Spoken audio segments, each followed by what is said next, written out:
thank you for being early for something that everybody who's joining me here for this discussion is also going to be a part of.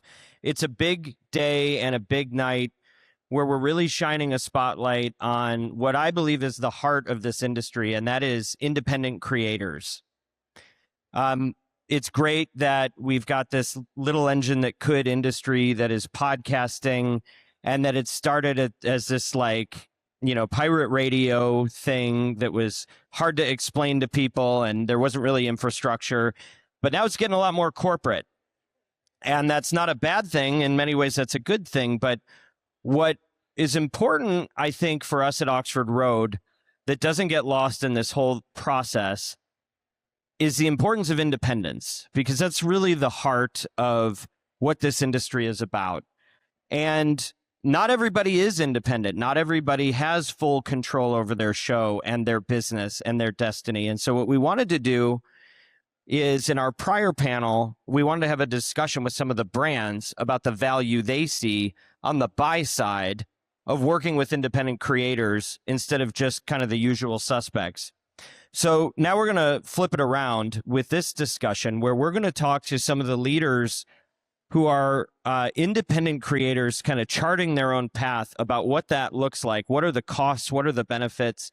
And how that creates value for the rest of the marketplace. So if you would, please help me welcome some of the folks that we have on stage. The first person to my left is Hala Taha, who is the CEO of the Young and Profiting Network. She is a self-made entrepreneur and marketing expert. You can clap the whole bio all the way through. Keep it going. She started Yap Media as a side project and now doesn't just do a show. She runs a business that is pretty effective, and we're going to talk more about how she's gotten over 30 million downloads for what she's creating. Welcome to Hala. All right, now I got more to read, so hold the applause for a second. I got two brothers here that are you guys are like the Beastie Boys of creator media, I think. I'll accept that comparison. Will you accept that? That's a cool comparison. Okay, thank you. The middle child agrees. We've got two of the three brothers from the Midas Touch Network. Jordy is co-founder of the Midas Touch Network. He is an award-winning marketer and the head of brand and sponsorship for the network with his brothers Ben and Brett, who started this during COVID. And this show hit #1 in the country by downloads earlier this year. Give it up for Jordy. We also have Brett, also a co-founder of the Midas Touch Network. He is an Emmy award-winning editor. Came out of the Ellen DeGeneres show. We're going to have to talk about what you left on the cutting room floor sometime, but not here. He leads video production, digital engagement for the network, but they're all also part of the content. And so we're going to talk to them about, how they did it to start with. So why don't we start with you, Hala? Give us the short version of how this went from being a side project to when you realized this was going to be a full-time thing. So I started Young and Profiting podcast 8 years ago while I was working corporate. And so I actually started my journey on LinkedIn and became an influencer on LinkedIn. I got really big there. I actually landed an interview with Matthew McConaughey while I was still recording in my mom's basement. And from there, it really took off. I got on the cover of Podcast Magazine. They called me the Podcast Princess because I started a podcast production agency that was growing really fast and understood how to grow and produce podcasts. And so I got that nickname. And then things really just took off from there. It's been 8 years. I've never missed an episode. And so it's just been a lot of consistency and hard work. Jordy and Brett, give me a little bit of your origin story, how this thing came together. It was 2020 during COVID. We were all watching the news, which was crazier with each and every passing day. And we were really kind of complaining to ourselves about it in our group chats at home, like what the hell is going on in the world right now?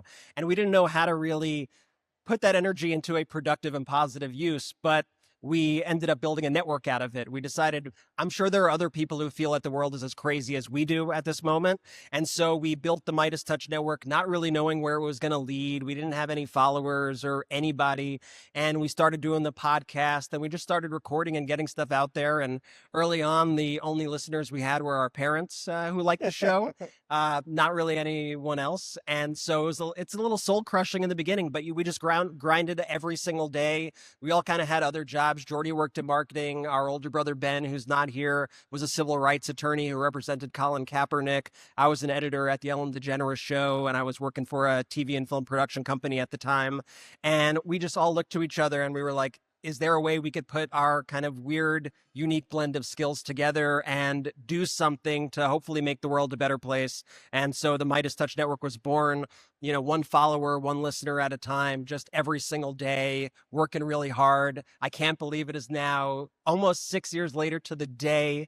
It both feels like we started this thing yesterday and 50 years ago. But that's basically the short version of the story. Brett, do you remember sorry, go ahead. I was just going to say, like Hala, my first podcast or our first couple of shows, I was also in my mom's basement. So Yeah. you can relate on that one. Love it. It's where all good ideas are born, in mother's basements.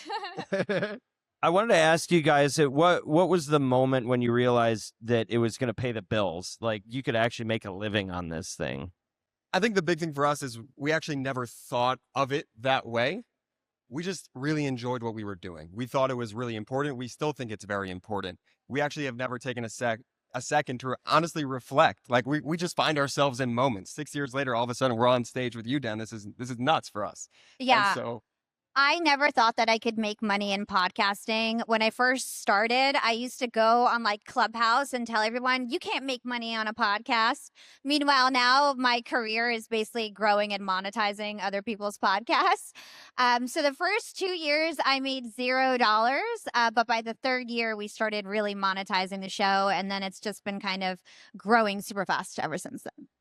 And so, Hala, you kind of baked the business model and the mission right into the name, right? Yeah. And when did it cross over from being a show for you to being a network?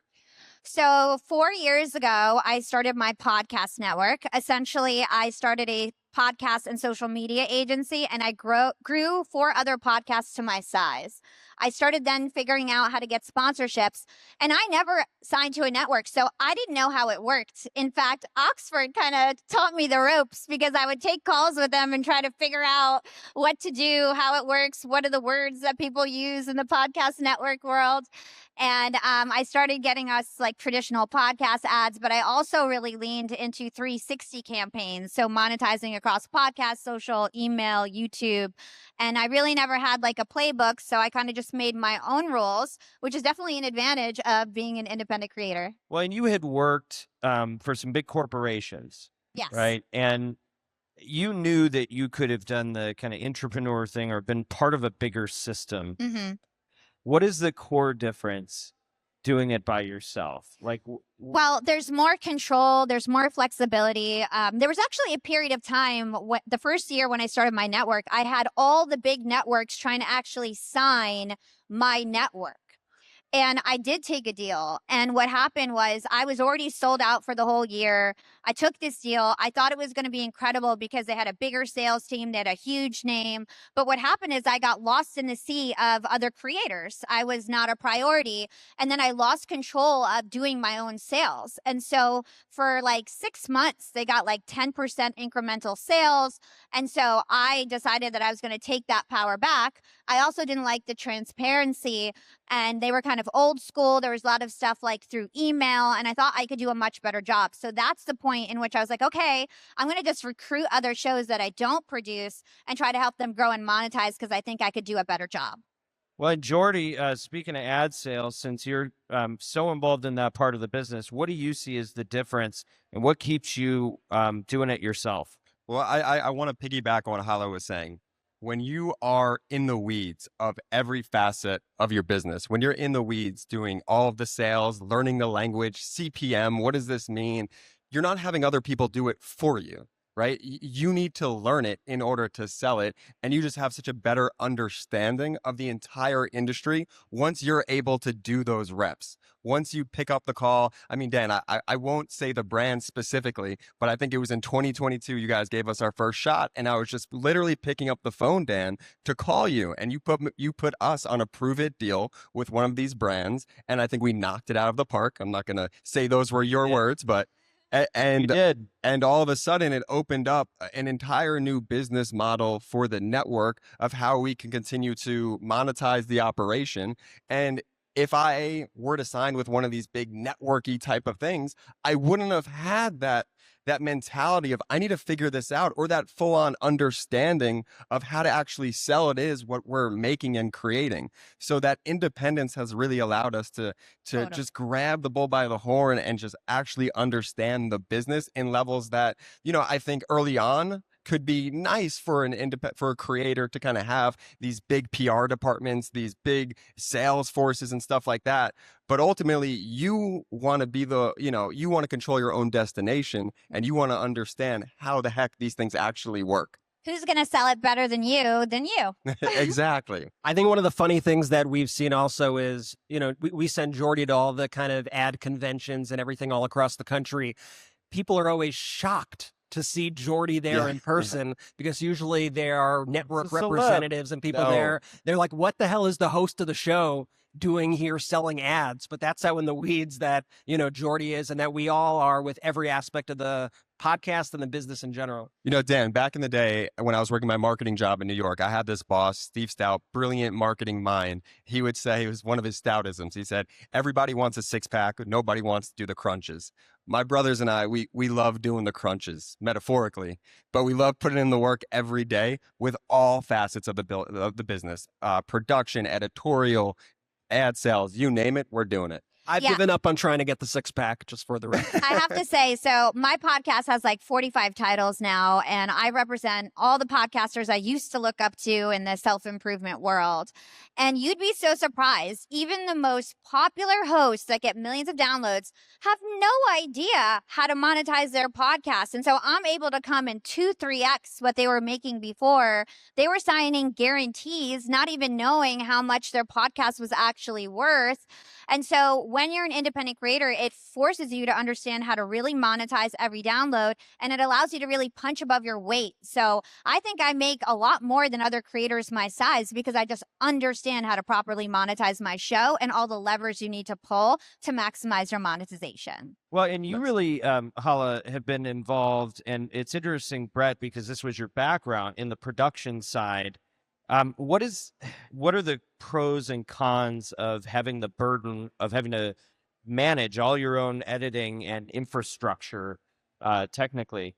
So the fact that like my own Yap Media team produces my podcast, Yeah. I mean, I love it. It's like all in one house team. And because I'm the flagship podcast, I'm always a priority. And anything that I do basically to improve my show, I then roll out to my network. Any sort of growth programs that I figure out, like I figured out how to really optimize podcast search optimization on Apple and Spotify, then I just roll that out to my network. And so it allows me to use a lot of the creative marketing budget to grow my show or improve my show. And then any learnings, I can just roll it out to my whole network. And what about you, Brett? What was it like losing that big studio infrastructure? Well, I mean, going back to the pros and cons, the pro is that you have complete autonomy over your content, and everything that happens, whether it's a success or a failure, falls on you. The con is the same exact thing. It's that the success and failure falls on you. And that's a lot of pressure. But not being in that studio framework also gives you an autonomy like nothing else, where you could be nimble. I worked at the Ellen DeGeneres show, and I worked for companies, with big staffs and a big hierarchy where you constantly had to wait for approvals. And was that the right edit? And is that color of the graphic the right color?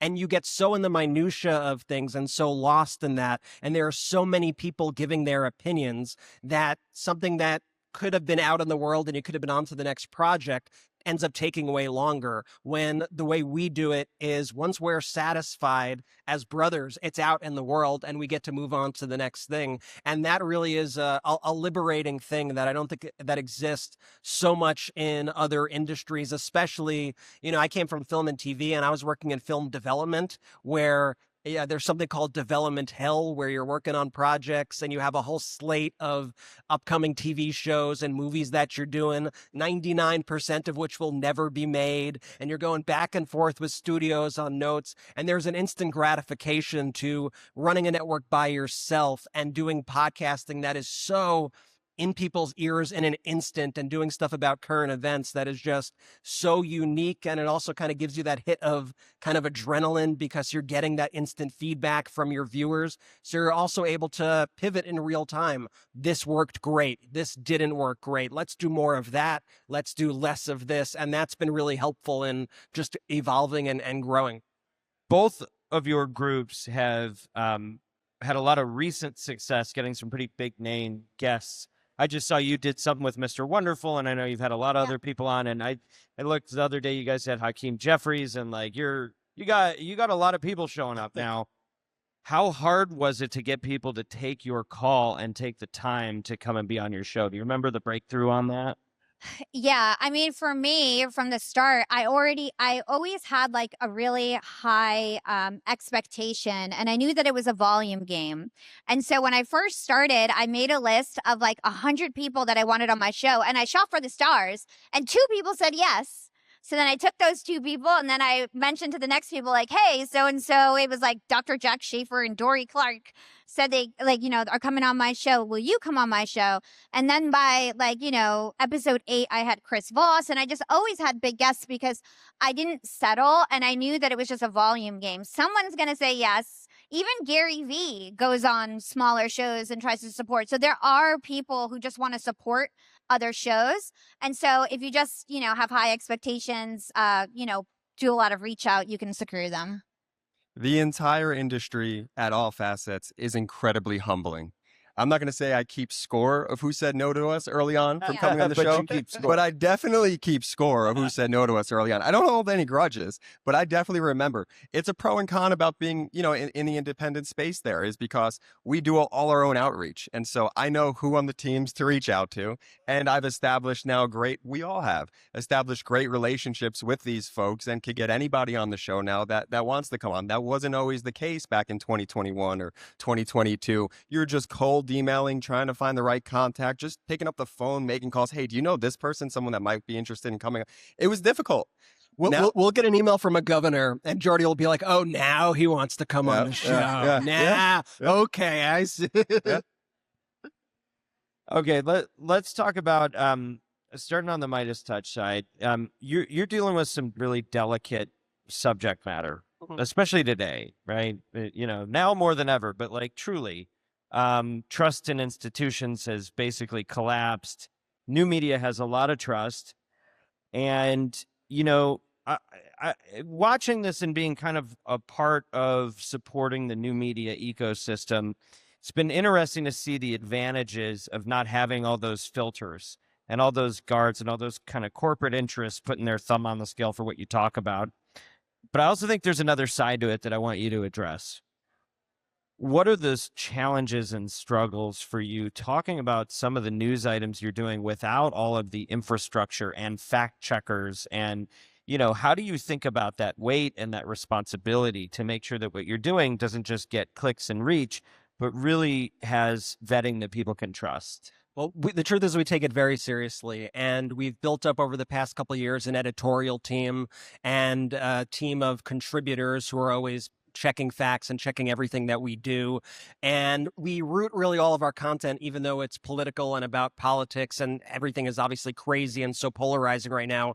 But I think the benefit of us being brothers on the show is we get to root it in our family, and we get to root it in, we try to frame it all as the world as we see it, rather than, a left versus right, Democratic versus Republican sort of thing. And so I think that grounding of us as brothers and us in between talking about really serious issues me making fun of Jordy a little bit or Jordy making fun of, I think that kind of brother banter adds to it, and it brings something else to the show that's a little different than just a political show where we're ranting at people or ranting and raving and trying to get clicks or anything like that. So I think that's become an important part of it, but it is a big responsibility.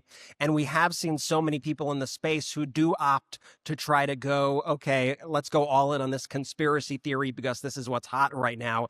And we made a concerted effort to make sure that we don't go anywhere near that. Everything that we're going to do, we're going to back it up with things. One of the kind of catchphrases of the show that we've developed over time is our older brother Ben always says, play the clip. And then we'll play the clip of whatever we're talking about. And for the first while, I was like, Ben, we have editors. You don't have to say play the clip. Like they'll play the clip when the clip is supposed to be played. But it became just a thing. And now it's become a saying because of that. It's like, okay, now let me show you the receipts is kind of the, what he's getting at when he says that.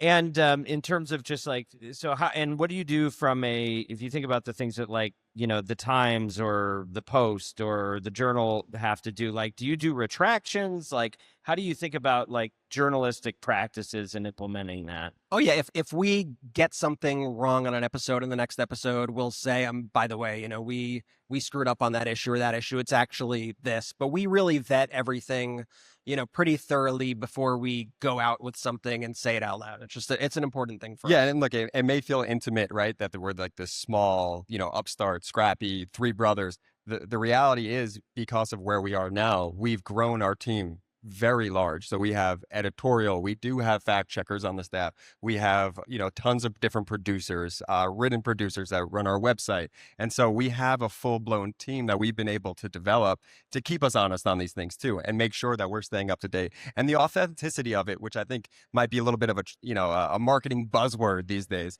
but you have to stay authentic to yourselves and you have to stay authentic to the mission. I always say people will inevitably let you down, but if you root yourselves in your North Star in truth and facts and showing people the receipts by playing the clip, that's a good place to point your North Star at. And I really believe that our viewers, who very pleasantly refer to themselves as the Midas Mighty, really appreciate the way we deliver the news and the receipts that we come with every day. We had Bernie Sanders on the show, this Senator Bernie Sanders, and he said something when he was a guest on our show that actually really stuck with me. And what he had said is, he said, guys, sometimes the most important stories that people are overlooking are the stories that are right in front of your face. And that's what the media often overlooks as they're trying to do deep dives and investigative pieces and things like that.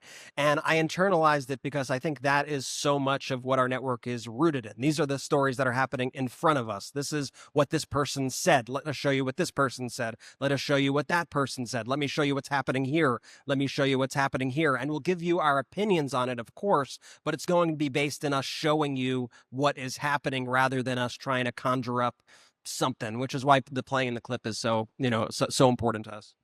Hala, when I think about the parallel in your business, I think about my time in advertising sales in my prior career, and just the responsibility of talking to small business owners, right? And people that are, they've got all of their heart and their soul into these ventures, and, their kids' college tuition and all that. And like, where you guide them has real consequences, right? Yeah. How do you think about that responsibility for the content that you're creating in addition to the whole ad piece? Yeah. I mean, I take my content like super seriously. Like, my number one client is my listener, and I'm always trying to think of like, how can I make this meaningful for the listener? How can I make this improve their lives?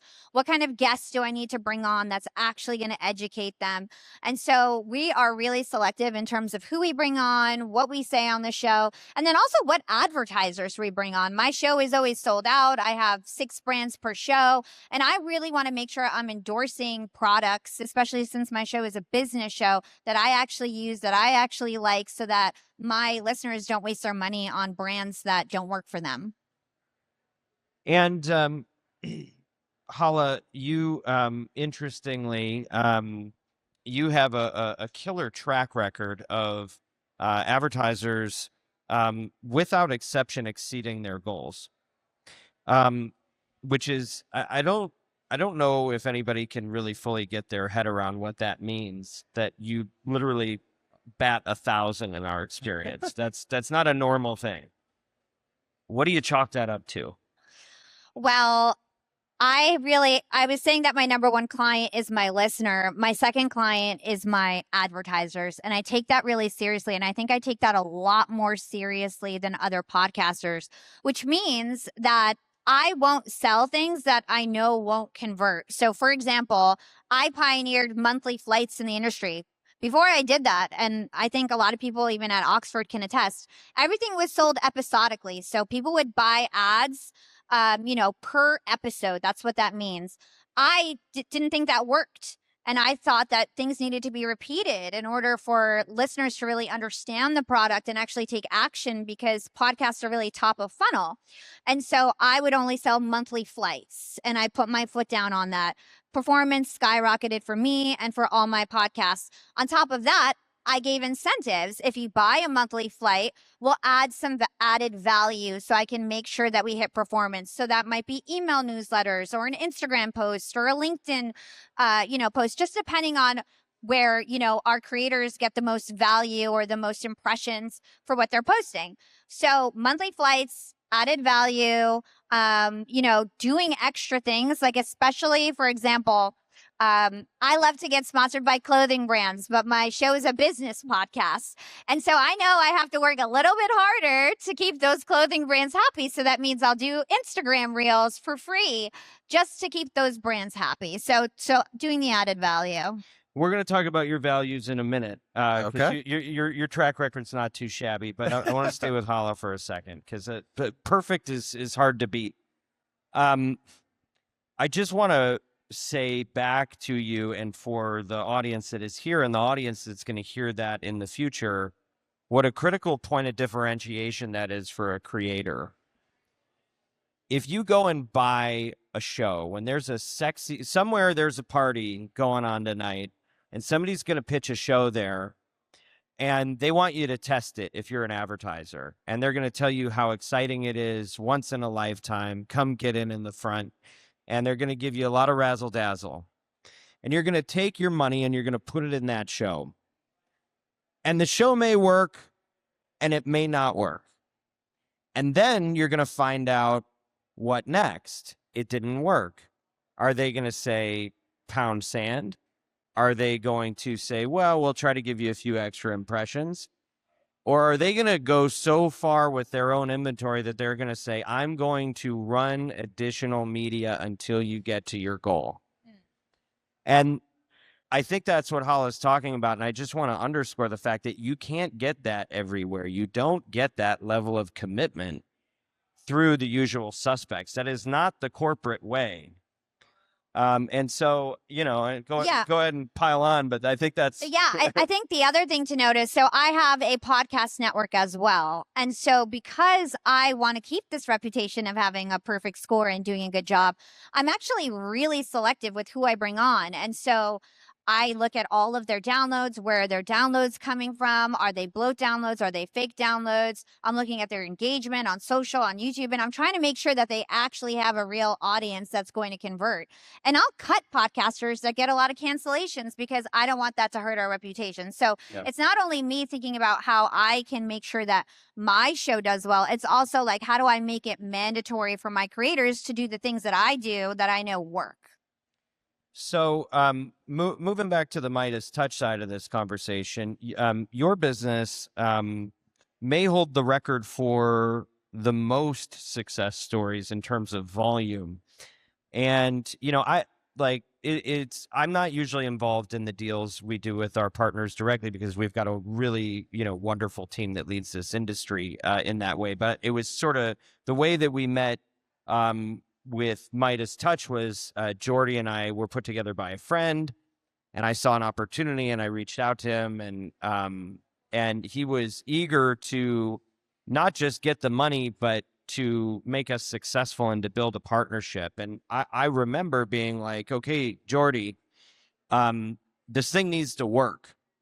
And we don't have any assurance that just because you're going to get 1 million impressions or whatever, that's necessarily going to get successful. And I need you to put your name on it, that you're going to figure out how to get them over the goal.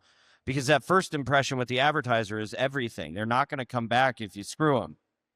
And so, do you remember this? Absolutely. Absolutely. And so talk about what that's like on your side of the table. I think a lot like Hala is we don't have an ego when it comes to our advertisers and our brands. We definitely want to vet them, make sure their audience aligned, but we also need the relationship to work for them if we want them to come back. The money will come later. What you have to focus on is establishing that relationship, the relationship with your brand, the relationship with your audience, and making sure there's mutual respect between the two. If you're bringing on brands that are in direct conflict with your audience, it's never going to convert, to your point. And so why waste your time? Why go for a quick money grab that ruins that authenticity that I was talking about earlier with your audience? And now your audience is all upset. You have to find the right relationships, and you have to put your ego aside, especially early on in the ad sales game, because you want the relationships in the business to work. The industry, what I've found out, another pro and con of how we got started here, is that it's so small, it's so tight knit, it's so familial that one person might leave this buying group, go to this buying group who you worked with on this buying group. And so you always have to maintain these relationships. You never want to be the jerk that just says no and puts their foot down and seems immovable. You want to figure out, hey, how can I make this work for this buying group and this brand if I want them to come back and service my audience in a way that's actually helpful? We vet our brands incredibly well, just like you, Hala. And I agree with you. It is so important that mutual respect exists in order for that long-term success to take place. Yeah, I'd like to add something else. It's also important as a creator to actually help your brand. So sometimes I'll get talk points and I'm like, I don't even understand what this is. My audience is not going to understand what this is. Mhm. And so I take it upon myself to go on their website, to try out the product and think about, as a marketer, how can I communicate this? Like, what do I need to tell my audience about this so they actually understand what this is, and so that it moves the needle for the brand. Totally. So do you, kind of a layup, but if you were going through an agent or one of the majors, like, do you think that you would still be able to have that level of accountability that you offer the brand? Do you think that can come with? So, like, if I signed to some big network or something like this? Yeah, I mean, I think that's up to the creator. I think creators themselves have the power to do a good commercial read, but I just think there would probably be a lack of education or knowledge to actually know what moves the needle. So unless, like, for me, I'm always educating my podcasters and telling them, like, this is what we have to do in order for us to get annuals and renewals, and this is mandatory because it's going to actually help you make more money. I don't think I would get that same guidance or have the experience to know what to do. And do you think that since both of your programs are really accountable to your advertisers in kind of that extra way, do you have to be extra discerning? Do you have to say no more to money that you could get on the front end because you're not sure it's going to win? Absolutely. Yeah. We've had to cut bait with partners mid-campaign because the values and ethos of the brand ultimately didn't align to what we originally thought they were. And it was a tough business decision, because we use our sponsors to fund the operation, to fund those 40, 50 plus creators and editors and staff that I talked about before. It's never an easy decision when you have to, let someone go like that. But again, if it's in direct conflict with your audience, there's no point in keeping them on. You're just going to hurt yourself, your credibility, and potentially lose out on more brands going forward. And to Hala's point, I'm sorry to interrupt. You were talking about these long-term flights and the importance of trying to get people on so that you could build that trust with them, because if it's a one and done sort of situation, they might not get that relationship with your audience. And so it's like, what's even the point? So you want to make sure it's the right fit with the brand. You want to make sure the campaign is starting with the right test length, because if it's not long enough, they may not see the return right away and they might not understand it. I find it's probably easy for most people at a certain point to get a quick buck and see, oh, I could get X amount of dollars with this brand or that brand. But what's the point if you get that quick buck and then they never come back? And so that's why it's so important that you're figuring out all those different variables and are making sure that they're exactly kind of the way you want them to be. And they may not all work out, but you want to put your best foot forward, because to me, there's no point in getting that quick money if it means that it's going to ruin your reputation and you're not going to have those brands come back. It's to me, what's the point? I'm always thinking long term, what's best for the success of the relationship with the brand, our audience, and the network as a whole. What's going to be the right thing for our employees, and making sure that this is a long term success and not just a short term hit. Well, I think it's kind of just like from the buy side. It's the difference between working with like a mom and pop versus working with a big corporate brand that has a corporate policy that they have to adhere to, right? Like they're not going to be able to make as many exceptions, even if they want to, or they technically could. To make it through all the layers just takes more time, right? So what I wonder is, you've all reached a certain level of success where if you wanted to, you could take the check. You could give up a lot of your independence and make life a little bit easier on yourselves. What keeps you from doing it today?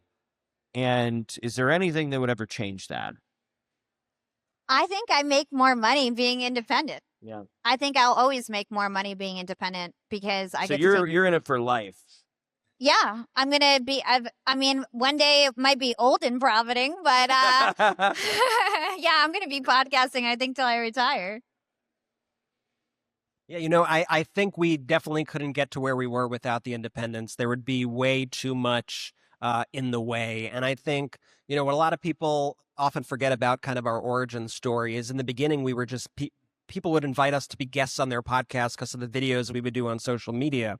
And then some folks from SiriusXM had hit us up at the time. I'm talking, this is back like 2020. And they said, do you want a show on our SiriusXM progress station? And we did it. We got paid $0. My wife thought I was nuts. I asked her, do you think you could support us for a little bit? She reluctantly said, I guess. and the issue with that is we had zero idea about anything that was going on. The numbers were opaque. We had no idea if one person was listening to us or a billion people were listening to us. We had no sense of money or economics or anything. And so when we did that for a few months, Sirius had spoke, and they were great. I'm not saying anything bad about them at all, but they wanted us to continue with them. And at that point, we realized we're not going to be able to do this if we don't have a feel for what the audience is thinking, what the numbers are, how this all works. We need to do it ourselves or this isn't going to work. And so we all took it in-house, and that was the best decision, we ever made. I don't think we would ever, be part of like, a podcast network or something, because we are the podcast network. As far as, taking investors or something in the future, I'm always open to something like that. But as far as having like a network telling me what to do and how the podcast should work and what advertisers we need to be, it's not a space I want to be in, but I don't knock, anybody for deciding that's best for them. So we're running low on time, but I want to just hear from all of you. What is the truly hardest, most painful part of maintaining your independence? What is the cost that maybe most people don't consider? It's really hard to think of like what is like the biggest challenge of maintaining your independence. I think if I can like flip that just a little bit, I think the biggest challenge is helping other podcasters realize that, signing with a network, actually the incentives are like I'm talking about like a corporate network. The incentives are often misaligned. Like, for example, guarantees are not made in the podcaster's benefit. And when you sign for a guarantee, essentially, the company just has to hit a certain point, and once they hit that certain point, they're not that incentivized to keep selling for you, or they'll run programmatic ads, pre-recorded ads that are not good for your listeners and have a low CPM. So I think it's about educating creators why joining a more indie podcast network is actually to their incentive, and they'll probably make a lot more money and have a lot more success that route. Nice. For me personally, your energy is finite. And so there's only so many hours in the day. We're lucky. We're brothers. We're inherently a team. There's 3 of us. If one of us gets tired, the other one could pick up the slack. That's incredibly helpful, especially early on. So I'm not going to downplay that. the consistency of truly wanting to be great in this field is the most exhausting part. Every single day, we have every 90 minutes, we have an episode or a video on YouTube coming out every single day without fail. We're up until 3 a.m., 4 a.m. Pacific time sometimes, and I get up at 6 a.m. Eastern to pick up the slack. I mean, the consistency is maniacal, and it might drive you crazy. But if you build a good team around you, it's all worth it, and you're passionate about what you do, it's all worth it. Here's the thing. When I work for a company, when I work for a show, you know that when you clock out, you're done with work. You know that when that vacation period comes around, you could put away your laptop, you could shut down your email, you don't have to talk to anybody. It's not the case when you run your own show or your own business. You have to be doing everything at all times. And that's obviously difficult for a whole variety of reasons. If you always have to be on, you have, family members, we all have young kids, we have our wives, just balancing that becomes a difficult thing, because if you want it to be a success, you have to treat it like the full-time job that it is and not like a hobby. And I feel like a lot of people going, oh, I'll do a podcast, I'll release it every Wednesday, I'll record the show, I'll be done, that'll be it. It's not going to succeed if that's your mindset. It's got to kind of be all, in my experience, all consuming. And just to put it this way, Dan, I know we're wrapping up. Ben's not here because he doesn't love you. He's literally filming an episode right now in the hotel room. That's the reason why. He's holding the fort down. Yeah, exactly. Holding it down for us. But this may not be our last time seeing the three of you, and maybe a fourth today. And I just want to remind everybody, if it's not already on your radar, in the spirit of recognizing independence and kind of the themes we've been talking about here, we are launching an award show specifically to honor the independent podcasters and creators. And you can even feel kind of the vibe shift in the room a little bit. Things are getting a little more serious. It's our first time doing it. We don't know how it's going to go, but we know we got some great people showing up to contribute, like this wonderful panel. Please thank Brett, Jordy, and Hala for joining me. Thanks for having us. Thank you, everybody. Guys, so much.